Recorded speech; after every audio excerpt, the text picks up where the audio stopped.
Oh my god, I just missed this. So Magnus Carlsen not happy at the position he found himself in this game against V Pranav. But would Pranav do enough to close the game out and therefore stop Magnus from winning title Tuesday? Because if Magnus wins this game, he wins the event outright. So I'll reveal that at the end, plus the winner of the tournament. Now, who's Pranav, I hear you say? Well, he's a 16-year-old from India, another rising superstar and a blitz specialist, really reminiscent of Ali Reza in terms of what he can do at the board. So let's check out this tense game. We see e4 on the board from Pranav.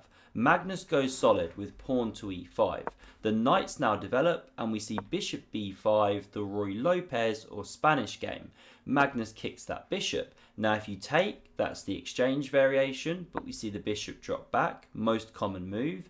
This knight now develops, we see castles, bishop e7, and now the pawn comes to d3, defending the e-pawn, so there really is a threat now to eliminate the knight and win this one without the fear of losing your own e-pawn in return.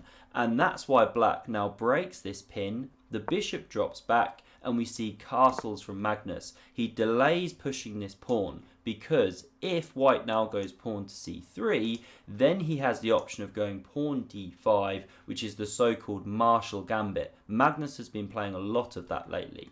So knight c3 was now played instead actually. So it's a different character to the position now. We don't see a pawn on that square preparing d4 and the knight's not spinning into d2, f1, g3, all that kind of journey. d6 now from Magnus. a3 now played because the pawn now covers this e-pawn and there was a threat to go knight a5, win this bishop. h6 now from Magnus. White does similar, both players giving the king some room, taking these squares from the bishops. And now rook b8 potentially looks to go b4 in future, also comes off the a file in case there were any pins.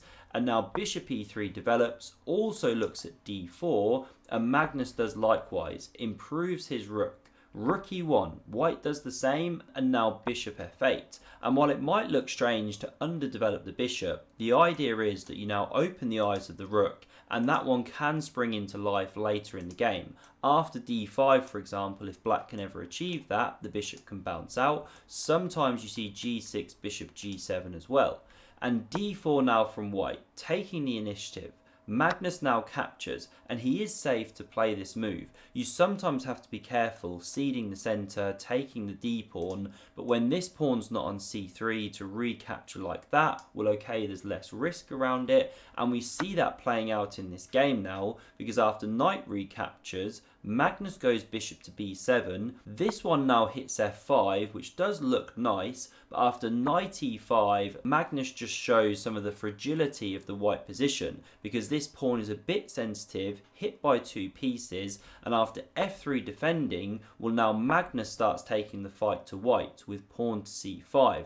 Threat to go c4, lock out this bishop, and white really can't do anything about that. So Pranav goes bishop f2. Multi-purpose move, opens up the eyes of his rook and potentially looks to bring the bishop to one of these diagonals in future. Magnus goes c4, the bishop drops back, and now how would you play here if you had black? Can you see the best move in the position? And to give you a tip, it's not some swashbuckling tactic, it's just good positional chess that is worth being aware of. So the best move here is pawn to d5 and Magnus finds it. Now why is this so good? Well, you liberate this backwards d-pawn in a favourable way, you open the eyes of the bishop, something that was discussed earlier, and you start to nibble away at this white centre. Now the computer wants to take. Instead we see pawn f4, and this is quite a good practical decision by Pranav. This is where he's dangerous, because after Magnus drops the knight back, he then goes e5, and he's getting some kind of initiative, at least on the king side. Magnus has to be precise, and here Magnus goes wrong, but it's not obvious the move he should play. He goes knight e4, the natural move, but actually best here, which Magnus sees after the game when he's looking at the analysis, is pawn to d4. Why is this so strong? Well, simply put, it opens up the eyes of the bishop, even at the cost of the pawn, and it clears the d5 square for the knight, and then there's a nice initiative for black. There's problems with the f pawn for white, so on and so forth. Really nice pawn sack. But Magnus goes knight e4, very natural. White captures, the pawn takes back, but the problem with this is now queen g4 comes, and the bishop is blunted, and white has a really nice initiative against the black king. If you imagine this knight moving out of the way, for example, well then these pawns could potentially get rumbling. Now here Magnus, he goes for counterplay. His best move was actually bishop to c8, trying to deal with some of the threats here with this knight, pinning it to the queen and so on. But it's a hard move to play because you leave the defense of the e-pawn. But what Magnus does is queen d2. But what he's overlooked is this next sequence.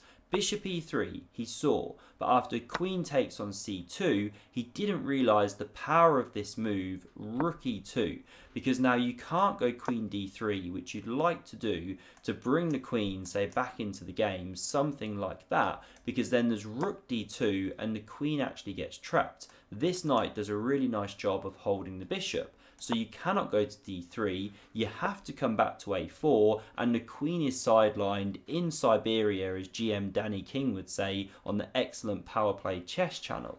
So what does white do now? Rook f1, let's attack that black king. And now again, Magnus not quite precise enough. Bishop c8 was best, but again, hard to play. You leave this pawn. He goes rook b to d8, coming to the open file, very natural. But now here's a nice shot from Pranav. This is great blitz chess. Can you guess what he played?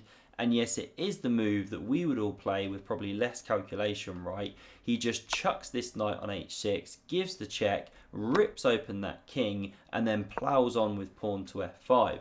And the knight is pinned, of course, so this is all completely sound. What to do? Magnus now goes bishop to c8, pinning that pawn to the queen. But now e6, just a crushing move, ripping open the entire position. Now, what was the best way for Magnus to play here? Well, he actually had to try rook takes on e6. And the idea is that after captures the rook, which is best, then the bishop can take back, and you try and grovel on in this position. You're an exchange down, but you maybe have chances. Still not good. Your queen's pretty locked out. But coming back here, Magnus instead went rook to d1, a counterplay blitz kind of move, looking to get these ones off, bring the queen in to get some checks going. But the eval bar's gone nuts, as you can see, because this is a blunder from Magnus. He's left a tactic. But just before I show that one, if you want to improve your tactics, your positional chess, your chess in general, then the next 21 seconds is for you, courtesy of AIMCHESS, sponsors of this video. Is this you toiling away, trying to improve your chess? If so, you need AIMCHESS in your life. They'll take your recent game data from Lichess, chess.com, bring in personalized lessons and skyrocket your rating. Use the link down below, try it for free, and code EPIC at checkout will get you discount if you do want a premium plan. So here, Magnus was expecting pawn takes on g6. That's what he was calculating. He's still worse, but it's not so bad.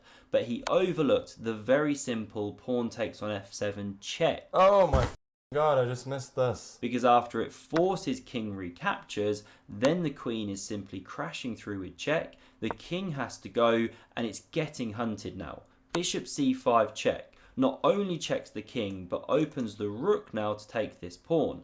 And so after king d8, another very nice precise move, bishop b6 check, the king is getting forced back out. It doesn't want to step to the e-file because you run into the rook takes here. So Magnus steps up the board, but now a really nice finish from Pranav. There are different options, but he goes for this b3 move, cutting the communication between queen and rook. So Magnus takes with check, naturally the king recaptures, and now what he should do is take this pawn with the queen, with the idea being that after check from the rook, you can now block with the bishop, and it is supported by the queen even though white attacks twice. But white remains better. You know, you can see the king in the center of the board. There are ideas of bishop e3 to f4, this pawn is dangerous, so on and so forth. White is winning.